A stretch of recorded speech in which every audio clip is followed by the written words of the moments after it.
Building the audience online is the most valuable thing you can do for yourself. That thing alone has allowed me to make over 7 figures online in my business with just one digital product doing a little over 900K. And it's so simple to do. And so many people are just doing the wrong thing. So in this video, I'm just show you how to make it do what it do, baby.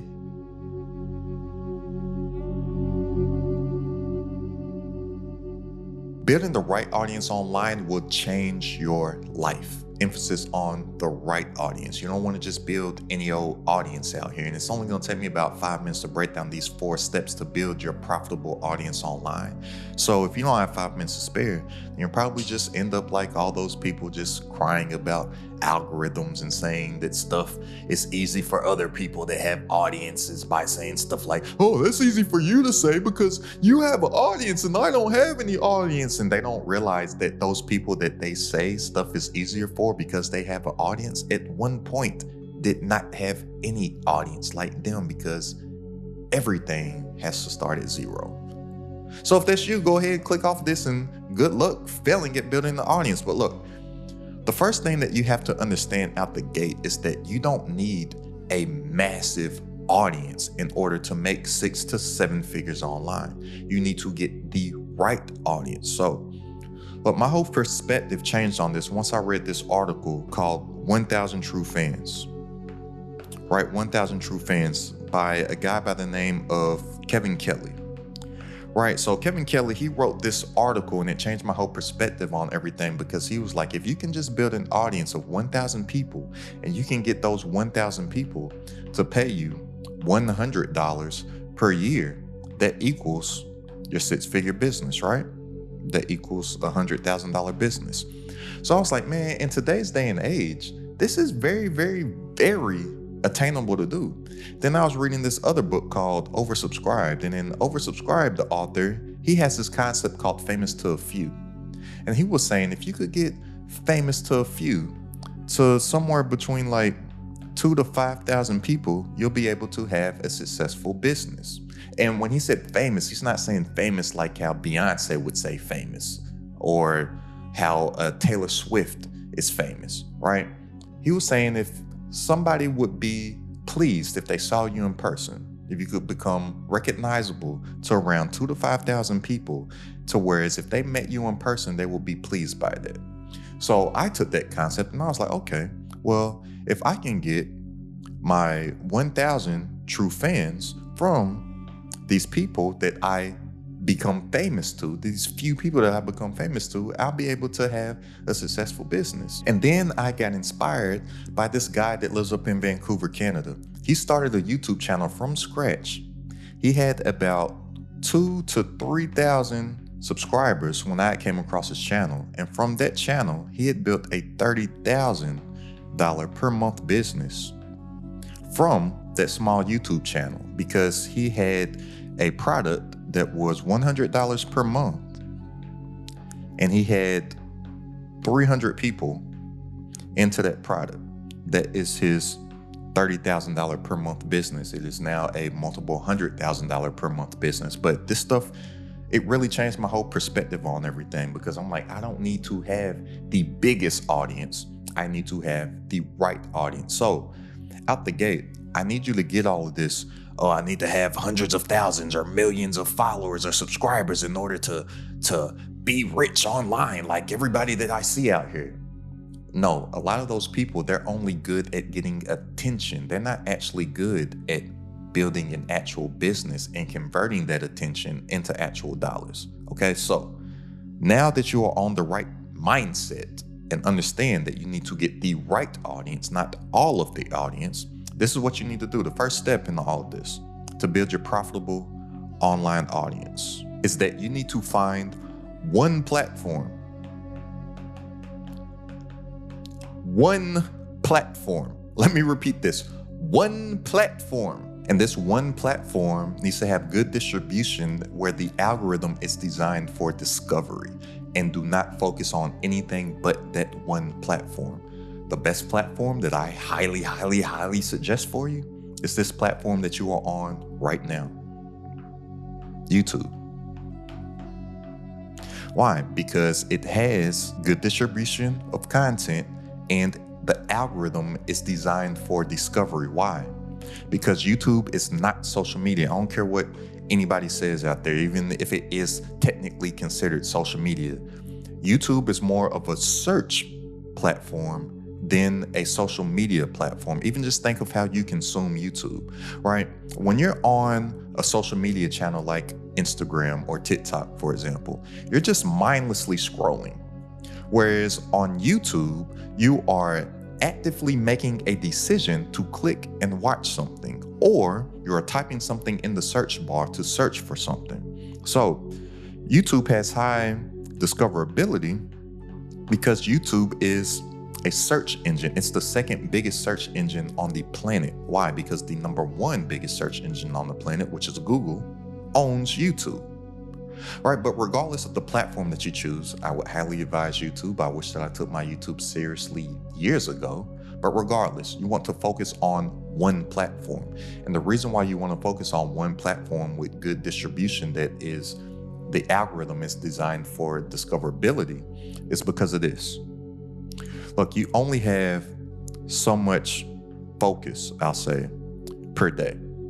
And a lot of people, they're failing out here because they're trying to multitask, and it's impossible for us to multitask. So usually people, they'll have a bunch of different things that they're trying to do, or they have a bunch of different products that they're trying to sell, or a bunch of different businesses that they're trying to sell, or a bunch of different social media platforms that they're trying to grow on. And their attention is everywhere because in their mind, they're multitasking. Well, back in the 70s, when multitasking even became a word or a term, they were talking about computers. They weren't talking about people. And then people just started to do what people do and started to interpret something that was not made for human beings and started to equate that to us as people and say, well, I'm multitasking. And they feel like they're being more productive by multitasking, when in actuality, those people that multitask all the time always say that they don't have enough time in the day, and then they're super busy being productive all day. And then at the end of the day, they always say, dang, feels like I didn't get nothing done. It's because they're doing this. Their attention and their focus and their energy is everywhere. And the thing about computers, even computers don't multitask. It may look like a computer's multitasking to us because of the high speed that it moves, but a computer actually stops doing something and then starts doing something else 100%, and then stops doing that and then starts doing something else 100%. It just hops back and forth really quickly. Even computers can't multitask. But look, the people that find success, they take all of this focus and they put it all on one thing. And that is why they can go further, faster than all of these people over here, because they take all of that focus and they put it on one thing. So when you focus in on one platform, it will be much, much, much easier for you to actually build an audience. And I'm telling you this from experience. So over on Instagram, for example, I have over 100,000 followers on Instagram at the time of me recording this video.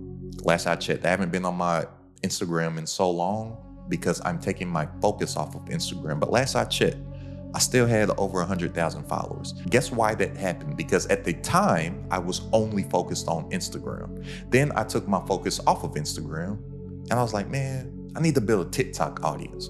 Within like 2 or 3 weeks, I got 14,000 followers over on TikTok. Guess what happened to my Instagram when I was focused on my TikTok? My Instagram didn't grow. But then I didn't like TikTok because I'm like, for what it is that I'm looking to do as an entrepreneur, TikTok ain't for me, because it's just a bunch of mindless people and it's hard to actually build an audience of people that connect with you on TikTok. Because like I said, you want to find a platform that has an algorithm for discovery. But the negative side with TikTok is that TikTok's whole discovery is designed for the For You page. So how people use TikTok, they're just mindlessly scrolling and they discover new things all the time on the For You page, but they're getting shown so much new stuff that they're just mindlessly interacting with stuff, or even they may follow somebody, but they don't really build a connection with that person that they follow because they're typically not watching content after content after content after content from the person that they follow. They're just getting shown new stuff all the time because TikTok's whole algorithm is designed to show you new stuff on the For You page. All right, so I was like, okay, I don't really like this. Let me get off of that. And then I started to take my YouTube seriously, which at the time of me recording this video, I don't have the biggest YouTube channel, but it's growing. I have over 20,000 subscribers at the time of me recording this YouTube video. I think around 26,000 subscribers right now. Guess when that happened? When I took all of my energy and my focus and I put it all in on that one thing of YouTube. Prior to that, my YouTube channel was dead. Why? Because I was scatterbrained and had all this focus and all this energy everywhere, all over the place, right? And here's the thing that you need to understand about audience. Audience does not travel. So YouTube trumps all as far as quality of a quote unquote follower, which I hate that word, or subscriber, right?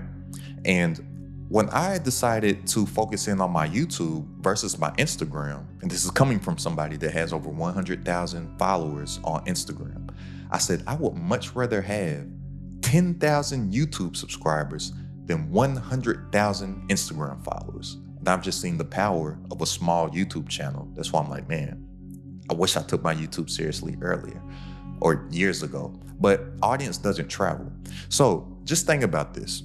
That's why everybody that's out here trying to grow on all platforms, they're like, dang, I can't get any traction on anything. Or they'll go on their Instagram and they'll tell people, hey, go follow my YouTube channel, go follow my YouTube channel, go subscribe to my YouTube channel. Well, why would you even want those people from Instagram, or why would you even want those people from TikTok to come and look at your content on your YouTube? When YouTube is a long form platform, you're asking a bunch of people that are in a short-minded mindset to come over and watch a YouTube video. It doesn't work like that. And just think about how you consume social media and how you consume YouTube anyways. Typically, you're not subscribed to the same people that you're following on Instagram, or you're not subscribed to the same people on YouTube that you may be following over on TikTok or over on Twitter, right? Now, there may be a few here and there, but for the most part, it's totally separate. The only audience that may travel is the YouTube audience. Now, I haven't been active on my Instagram at all this year, but every couple months, I go back and I just check my DMs, and I've seen that my DMs are flooded from people that find me on YouTube. And they're like, hey, I love your YouTube channel. Because why? You build that connection with somebody, deeper connection, because you're making long form content over on YouTube. Then they may search and look for you on some other stuff to see more about you or to see some things that you're about. And YouTube is an evergreen platform also. The number one person whose content that I consume right now, I'm watching videos of him from 3, 4, 5, and 6 years ago. Social media doesn't work like that. It's in the now. So especially if you're thinking long-term, if you're thinking long-term brand, if you're thinking evergreen brand, you need to think of YouTube. And that's why I said YouTube trumps all. And even all the short form people, when they want to learn how to grow their Instagram pages or their TikTok pages, where do they go to learn about it? They come over here on YouTube. They're not learning about how to grow an audience on Instagram. They're not learning about how to grow a TikTok audience on TikTok. They come over to YouTube for that. YouTube is king. YouTube trumps all. But regardless of that, you need to find one platform with good distribution to where the algorithm is designed for discoverability. And you want to funnel that traffic into your actual business. Look, we want to be what I call a contentpreneur. We do not want to be a content creator. Content creators are just out here trying to make viral content, hoping that they can monetize a view instead of building a business around their personal brand and attaching a product to their actual business and then driving that traffic to their business. That's why you don't need a huge audience to actually be successful as an entrepreneur online. When you're a contentpreneur, you use content to drive traffic to your business, not a content creator that just wants eyeballs, hoping that they can get money from AdSense or cross their fingers and hope that they can get brand sponsorships or whatnot so they can build somebody else's brand and build somebody else's business instead of building their own brand and their own business. We need to be entrepreneurs that create content, or a contentpreneur, not just a content creator. And for those people too, because I know there's always these people, well, how can I start and just take all my focus and put it all in on here? And I have more followers over here. You're talking to somebody that left 100,000 followers to build up a YouTube channel from scratch. I don't want to hear no excuses. If you can do something over here, you can do something over there. And then most of the time, people that tell me that stuff too, they're not even monetizing the audience that they're scared to leave. They're caught up in the vanity metrics of a follower count. And then a lot of times the follower count that they have ain't even that much. Oh, I have 172 followers. Like, how can I just leave that and go over here and build this other channel that's actually more designed for me and my business? Are you making any money from those 172 people? No, but they like my stuff. Are the likes paying the bills? Are the likes paying you? No. Well, shut up, stupid. But step one platform. Remember, we're focusing. We don't need to be here. We need to be here with all of our intention, focus, and energy on one thing. And then in the future, if you have a spillover, then you can go and build those other things. And if you look at any other entrepreneur or creator, whatever you want to call them, they typically have similar stories. They grew on one platform, and that one platform had so much of a spillover that they can then go in other routes. And typically, that spillover comes from YouTube. I'm telling you from where I've messed up. Take your YouTube seriously. It'll change your life, even with a small channel and a small audience. But step 2, we start to build that actual audience by teaching. The fastest way that you can build an audience online is by teaching. And this is the number one mental hurdle that a lot of people have to get over, because they think that they have to have some huge, super expert, astronomical, some esoteric level of Mensa guru level that they need to be at, and they don't think that they can actually teach because they're not the expert or they're not the guru. But this is what I really need you to understand. People, they don't teach because they're experts. This is what most people think, but that's wrong. People become experts because they teach. Let me say this again, because I'm not sure if you're picking up what I'm putting down. People, they don't teach because they're experts. People become experts because they teach. So if you could just start to teach about the things that you know, or start to work in public and share and teach about the things that you're actually going through, that is how you become the perceived expert in your actual field or in your niche, right? So when I first started, the first business that I had success in was in real estate. At the time, I was just sharing and documenting and teaching about the things that I was picking up and the things that I was learning each and every single day. Then people started to perceive me as the expert about what I was talking about. Why? Because they weren't doing it and I was, and I could teach them from my actual day-to-day knowledge of what I'm doing. I'm doing the same exact thing right now. I'm working in public, I'm documenting what I'm doing, and all that I do is share what I have done and what I am doing to others, and I become the expert about what it is that I'm talking about. Why? Because I'm teaching it. So look, if we have a scale of 0 right here, and let's say this 10 is the super Mensa guru, you are Einstein, you're there, man. You are there. Look, just if you are at a step 1, You can help and teach people that are at a 0. If you're at a 3, you can help people that are at a 2 or a 1. All that you have to do is teach what you actually do know and stay working on your personal development, your communication skills, acquiring new skills, and developing those skills as you acquire them so you can always stay one step ahead of your audience that is actually in need of your help. So I love to use my best friend's kids as an example. I'm the godfather to his daughter, right? He has a 5-year-old and a 3-year-old. The 5-year-old has only been on planet Earth for 5 years. She is not an expert at anything. But she doesn't say in her head, oh, I'm only 5. I can't help my little sister that's 3 actually just had a newborn last month. So he has a 5-year-old, a 3-year-old, and a newborn. She doesn't say, oh, I'm only 5. I can't help my little sisters.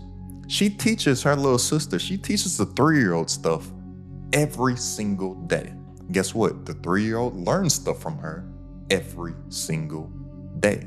3-year-old looks up to her. 3-year-old, she be running the playground because the 5-year-old has told her the pits, the falls, the valleys, the bullies of the playground. Don't talk to her, she's mean. She doesn't talk to her. Don't go there, there's a hole over there. Slow down when you're running, there's a hole, you'll fall and hurt yourself. She doesn't run over there and fall into the hole. She teaches her the stuff from her experience of what it is that she actually knows. And then outside of that, she's teaching her mama, her daddy stuff all the time. She's teaching me stuff that she learned at dance class. She's not thinking that I'm not an expert level dancer yet. I don't dance like Michael Jackson and Beyonce and Chris Brown, so I can't teach anybody. No, she teaches me the little steps all the time. Same with her parents. But you start to become that expert with the more stuff that you actually teach. And content creation becomes a lot easier if you stop thinking of stuff that you can create and start documenting.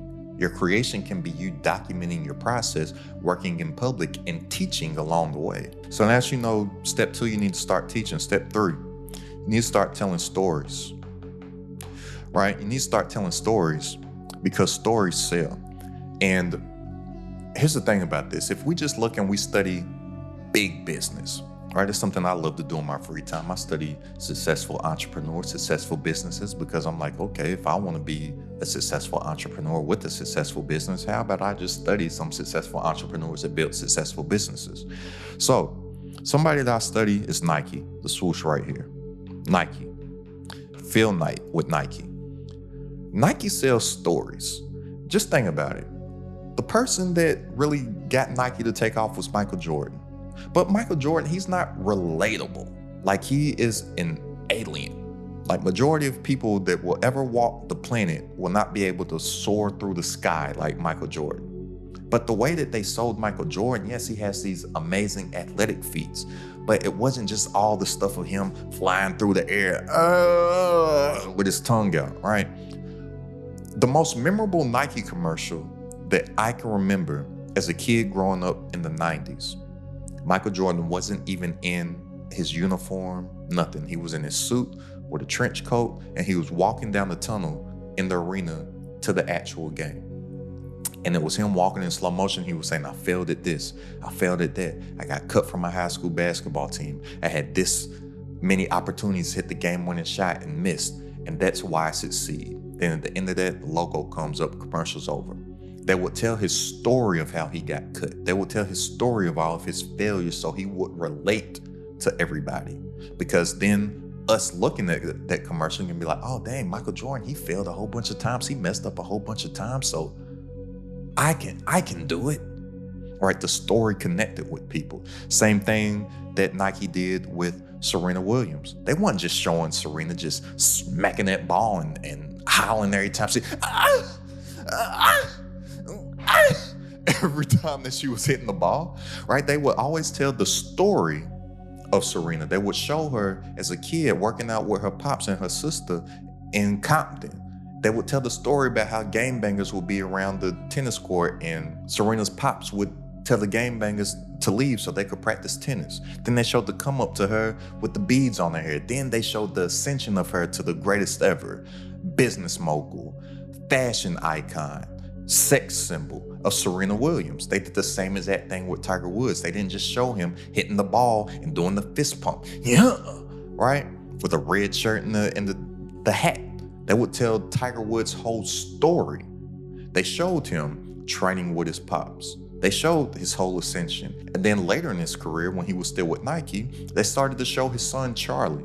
They started to show Tiger's whole story and then would show his son Charlie's story, because Charlie is a splitting image of his pops on the golf course. All of their mannerisms are the same. They even like stand the same way and hold their hand on their chin the same way. They would tell that story. So you need to start telling stories, and what better story to tell than your own? When I tell my story about how I fired my job April 1st, 2016 without ever making $1 for myself as an entrepreneur, it connects with people. When I tell them that I physically would get sick to my stomach to the point where some mornings I would throw up and I had to wake up an extra hour and a half early just to brush my teeth, because just with the thought of going into work, I would stick the toothbrush in my mouth and sometimes I would throw up. I needed a 90-minute buffer just to mentally get prepared to go into work because I hated it so much. People connect with that. When I tell people that I used to clean parking lots at night and I saved up $1,200 and drove cross country to sleep on my friend's floor because I was searching for better opportunities than what my surroundings of my hometown had, and I wanted to do something better with my life. People connect with that. All right, but most people, they're so embarrassed about their stories that they don't want to share their actual stories, when those things that people are embarrassed or feel ashamed or they think doesn't put them in the most positive light, those are going to be the things that connect with people. It's not going to be all the glorious stuff. It's going to be some of that dirty stuff that people can't connect with. It's going to be some of that dirty stuff to where you cleaned yourself up, you dusted yourself off, and then the shine can come through. So start telling your story so you can build a connection with people, because people buy things from people that they know, like, and trust. Called the KLT factor, the know, like, and trust, because humans, we're emotional creatures before we're logical. We buy from emotion and then justify with logic. So start telling stories, because stories connect with people. And then step 4, start focus on solving problems. Start focus on solving problems. Because this is the thing. As an entrepreneur, you're in the problem-solving business, period. The only thing that anybody spends money on is something that solves a problem for them. Literally anything. So what most people out here doing is that they're just thinking of content ideas instead of thinking of how they can solve somebody else's problem, and then create some content around themselves and present that they have the solution to that problem for the people that are looking for the content to solve their actual problem. And if you focus on telling your actual story, what better problem to solve for somebody else than the stuff that you have figured out a solution for yourself, and then productize that solution to other people that are going through the same exact things that you overcame. That's all that I've done on my entrepreneurial journey, is that I find solutions for myself. I productize that solution and sell that solution to other people that have been through the things that I've been through. I'm telling you, there's no simpler way to get numbers coming in online in your business like all them that you see on the screen right now. So if you're ready to make more working less online from stuff that you already know, go ahead and click the link down in the description and join the Accredited to Top community. For weekly coaching from myself, all of my exclusive trainings, plus a private community of entrepreneurs, all designed to grow your business online. If you want to join, I look forward to building with you, and I'll see you on our coaching call this Wednesday. But I'm telling you, this stuff is so simple. If we just make it simple, we don't need to overcomplicate things. And here's the thing, I like to keep everything simple, because simple scales and fancy fails.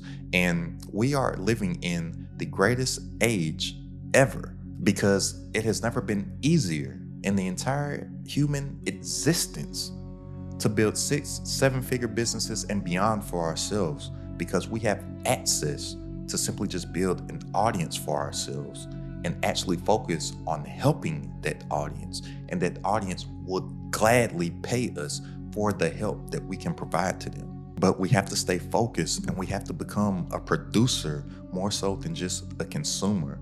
But in today's age, with all the access that we have to these platforms, It's no excuse anymore.